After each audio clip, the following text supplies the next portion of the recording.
Hey, have you ever done this? You're watching an English video.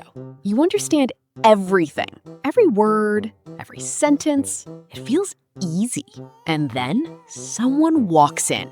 They look at you and say, "Oh, you watch English videos?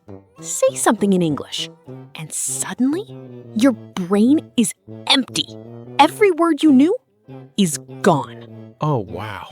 Anna, that is literally me. Every single time. Right? And here's the thing.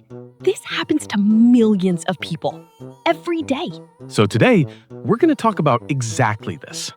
Why your brain still translates English and how to stop it. Welcome to Easy Lingo English. I'm Anna from California. And I'm Paul from New York. And today's episode, it might actually change how you learn English forever. Okay, Anna, let's be honest. Most people learn English for years. Yes, years. They study grammar. They learn vocabulary. They watch videos. They do everything right. But then, a real conversation happens, and they freeze. And do you know why? Tell me. It's not because their English is bad. It's because their brain is still working in their first language. Oh. Yeah. So they hear an English word, and their brain says, okay, let me translate that. Into their language first. Exactly. And then they think of an answer in their language. And then they translate that into English. So by the time they say something, the conversation already moved on. Yes. That sounds exhausting. It is. And honestly, it doesn't have to be this way. So what's the goal? The goal is to think in English, not translate. Just think. Hear English, think in English, speak English. Fast, natural, easy. Okay, I want that. And today, we're going to show you exactly how to build that, step by step. Let's go. Okay, Anna. First, help me understand something. Why does my brain translate? Like, why does it do that? Great question. So think about this. When you were a baby, you learned your first language. Okay, yeah. And your brain got really, really good at it over many years. Like automatic. Exactly. It's automatic. So when you started learning English, your brain said, oh, a new language. Let me connect it to something I already know. So it connects English to my first language.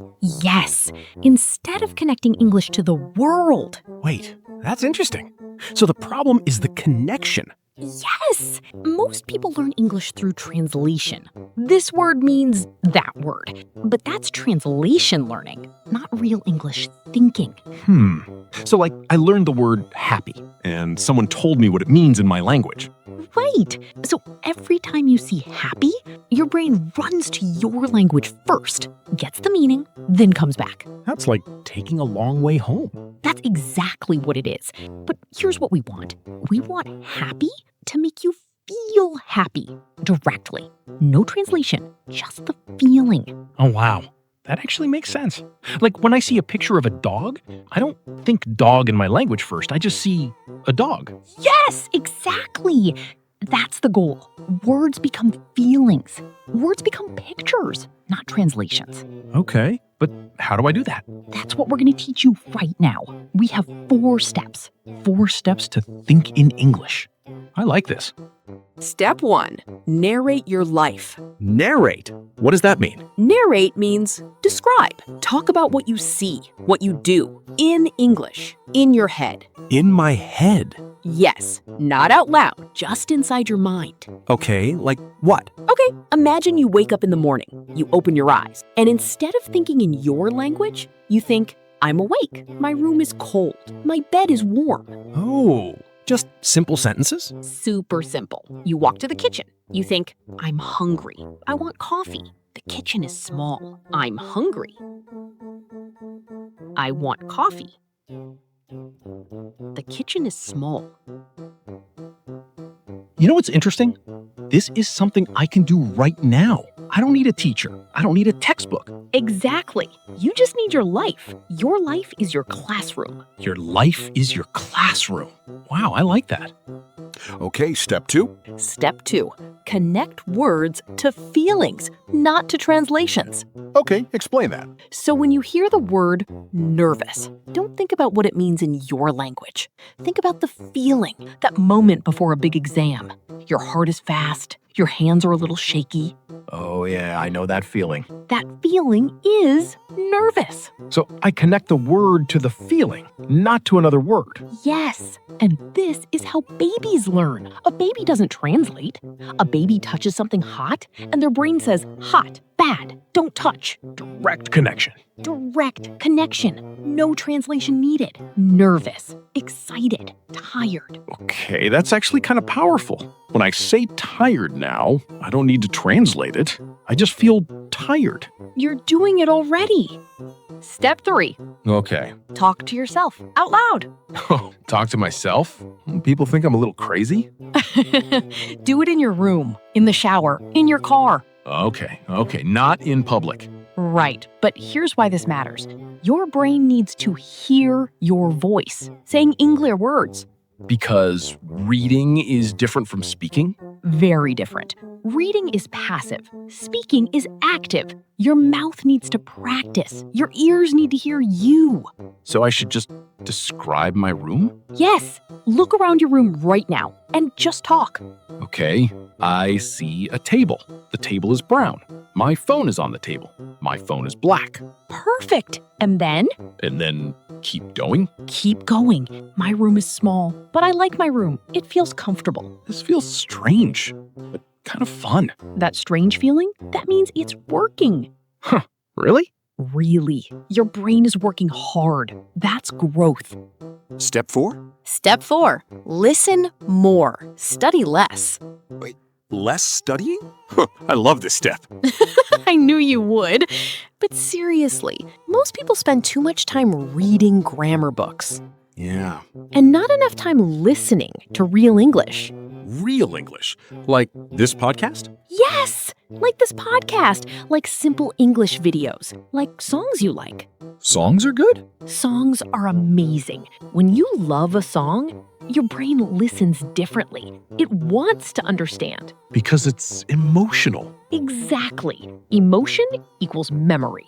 Wow. So if I like a song, I should try to understand the words. Yes! Don't worry about every word. Just listen. Let the English wash over you, like warm water.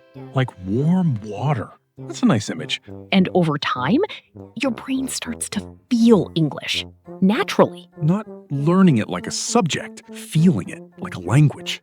Yes, that's the difference. Let the English wash over you. Let the English wash over you. Okay, Anna, can I tell a quick story? Of course, I love your stories. So, imagine a girl. Her name is Mia. She's been learning English for 3 years. Okay. She knows a lot of words. She passes her English tests. But when she travels to New York, Uh-oh. she goes to a coffee shop. The person at the counter says, "Hi, what can I get for you today?" And Mia hears that, translates it in her head, thinks of an answer in her language, translates that into English. And by then, The person is looking at her, waiting, and Mia just says, "Coffee, please." she knew more than that. But the translation took too long. exactly. But then, But then? she starts doing what we talked about today. She narrates her days. She listens to her favorite songs in English. She talks to herself in the shower. And 6 months later, she goes back to that same coffee shop. And this time, she says, "Hi, can I get a medium coffee, please? Oh, and is that a new menu? It looks good." She didn't just order. She had a conversation. Because her brain stopped translating and started thinking. That's the moment everything changes. And that moment is possible for everyone listening right now. Okay, let's review today. 4 steps to stop translating and start thinking in English. Step 1, narrate your life. Talk about your day in English, in your head. I'm hungry, I want coffee, the sun is warm. Step 2, connect words to feelings, not to translations. Feel the word. Don't just translate it. Step 3, talk to yourself out loud, in your room, in the shower, in your car. Let your brain hear your voice in English. And step 4, listen more than you study. Listen to things you love. Songs, podcasts, simple videos. Let English feel natural. And here's the important thing. You don't have to do all 4 today. Start with 1. Just 1. Maybe tonight, you narrate your dinner. I'm eating rice. It smells good. I'm a little tired, but happy. That's enough. That's how it starts. Small steps every day. That's how the brain changes. And honestly, the people who improve the fastest are not the ones who study the hardest. They're the ones who make English part of their daily life. That's the real secret. Before we go, we want to say something. Yeah. If you're learning English right now and it feels hard, that's okay, It's supposed to feel a little hard. because you're building something new inside your brain. Like a new room. And every time you think in English, even for 1 second, You're building that room. brick by brick, And one day, you'll walk into a conversation and your brain won't translate. It will just speak. and that day, it will feel amazing. We promise. Thank you so much for listening today. If this episode helped you, please like this video. It really helps us reach more learners like you. And subscribe to Easy Lingo English. We make new episodes every week. And we have a question for you. Yes, leave a comment below. Tell us, when you think, do you think in your language or in English? We want to know. Leave your answer below. We read every comment. See you next time. Bye, everyone. Bye.